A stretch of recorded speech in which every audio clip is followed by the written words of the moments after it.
And now, the lions of Africa. The lions of Africa are from the tradition of a tribe of musicians called the griot. In the local language, they are known as Wolof. Now, griots are traditional storytellers of the community who tell stories through music. The griots were like walking, talking libraries of information, history, poetry, stories, and legends of folklore. Griots are traditional storytellers who tell stories through music. They would tell stories to calm the community and maintain peace and harmony. In this captivating show, the musicians will magically transport you to the magnificent sandy plains of Western Sahel. The lions will play traditional Western African instruments such as the sabar calabash, tabla, talking drums, and various other percussion instruments. The sabar is generally played with one hand and one stick and used to communicate with other villagers. The different rhythms correspond to the phrases and could be heard for over 15 kilometers. Lions of Africa will perform with Indian percussionists who will play the khartal, sambal, and dholki. So let me begin today's evening by telling you a wonderful story. A story about half man, half lion. A long time ago, in a remote village in Senegal, a man lived happily with his wife. Unfortunately, drought struck the village, and desperate to feed his family and friends, the man left his home in the hope of finding help in the next village. On his way, he came face to face with an imposing, hungry lion. The man knew that, and he feared for his life.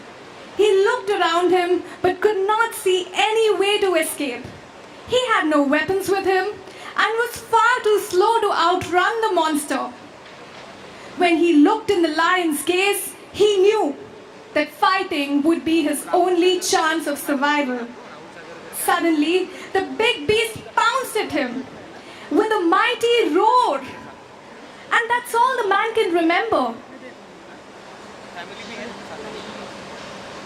When he woke up, he realized he was covered in blood, his clothes torn into pieces, and the lion was lying next to him, dead.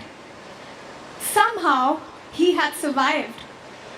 Incredulous and filled with pride, the man brought back the body of the monster to the village.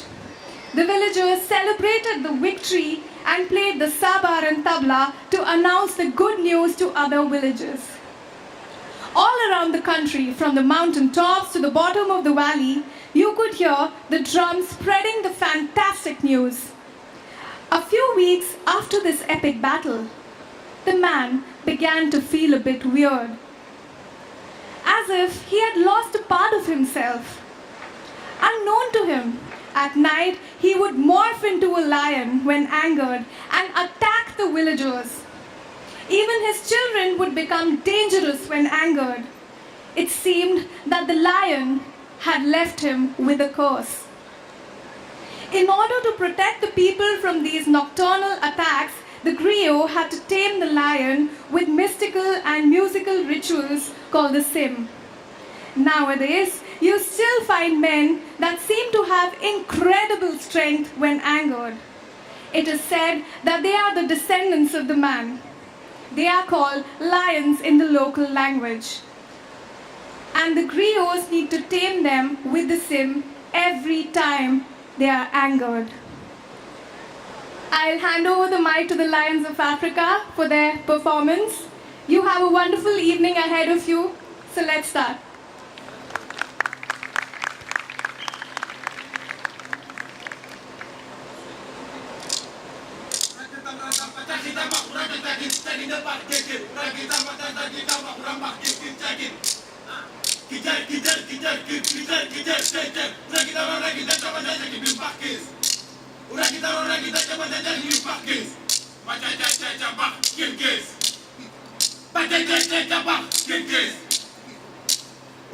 Urang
Run